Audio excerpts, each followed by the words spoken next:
Tazza all'incirca sono 3 barattolini di yogurt. Io prendo lo yogurt di Greco, la confezione. Io ho messo 3 tazze. Vado ad aggiungere 250 grammi di cotta.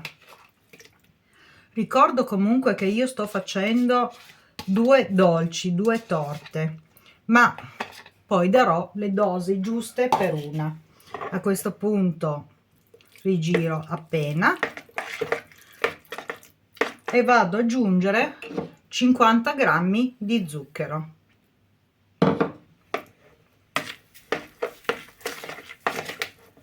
Miscelo bene gli ingredienti e adesso andrò ad aggiungere 2 uova sbattute all'interno. Emulsioniamo leggermente, non deve essere assolutamente montata. Questo dolce è super buono e rimarrà anche soffice. A questo punto unisco tutto al centro e finisco di amalgamare con la forchetta o un frustino, ma va benissimo la forchetta. Miscelo bene gli ingredienti e vado a prendere la cioccolata fondente che andrò a mettere all'interno. A questo punto rigiriamo ancora un attimo. Se dovesse proprio risultare tanto liquida, aggiungiamo ancora 1-2 cucchiai di ricotta. Io ho messo quasi le proporzioni uguali. La cioccolata fondente dentro, poi finirò con metterne ancora dei pezzettini sopra. Lascio riposare per 5 minuti e preparo le teglie. Procedo. Nel frattempo ho messo 6-7 quadretti di cioccolata fondente, la metterò nel microonde a fare sciogliere 30 secondi. Nel frattempo possiamo prendere la teglia che vogliamo e vado a prendere la base senza farla troppo spessa. Finisco di riempire tutta la teglia, proseguo. Siamo quasi a buon punto, un pezzo per volta. Io ci impiego un po' di più perché ho difficoltà alle mani, ma chi non ha difficoltà è un gioco da ragazzi. Chi mi conosce sa che devo ancora fare un intervento a una mano. Vi posso garantire che verrà una torta veramente deliziosa e buona. Adesso, terminato, con la forchetta vado a fare delle righe striscioline per fare aderire bene poi il dolce. Faccio così tutto intorno, al centro e anche i laterali fino al termine.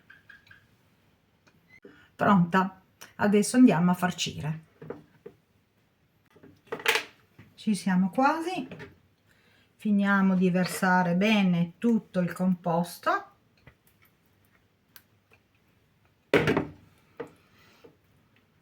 Bene fino ai bordi. Poi spennelliamo appena un po' del composto con la crema fatta.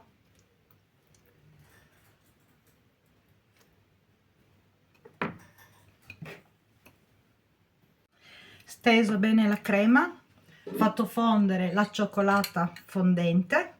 Adesso con una forchetta vado a fare delle decorazioni a piacere, come volete.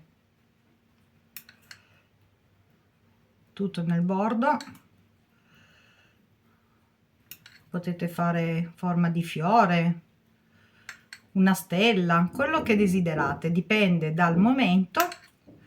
Questo dolce ricordo che è da tradizione della nonna, si faceva anche sopra soltanto con dei canditi. Se avete dei canditi potete mettere tranquillamente dei canditi, così fino al termine. Verrà un dolce veramente buono e presentabile alla vista. Ok, io lo chiamo il dolce delle feste, si può fare in qualsiasi momento. E a questo punto delle piccole decorazioni ancora intorno. Forno già caldo a 170 per un 15-20 minuti. Quando vediamo proprio il bordo dorato, a questo punto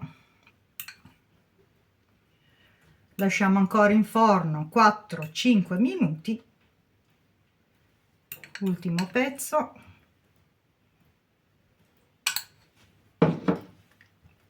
Guardate che bella. Forno caldo 170 per 20 minuti. A dopo. Sfornato, raffreddato. Più tardi taglierò una fetta e nel video mostrerò com'è all'interno. Veramente profumato, si può fare anche 2 giorni prima, si mantiene tranquillamente in frigo. Se la ricetta vi è piaciuta, lasciatemi un commento, condividete, vi ringrazio. Al prossimo video dal canale di Virginia. A presto!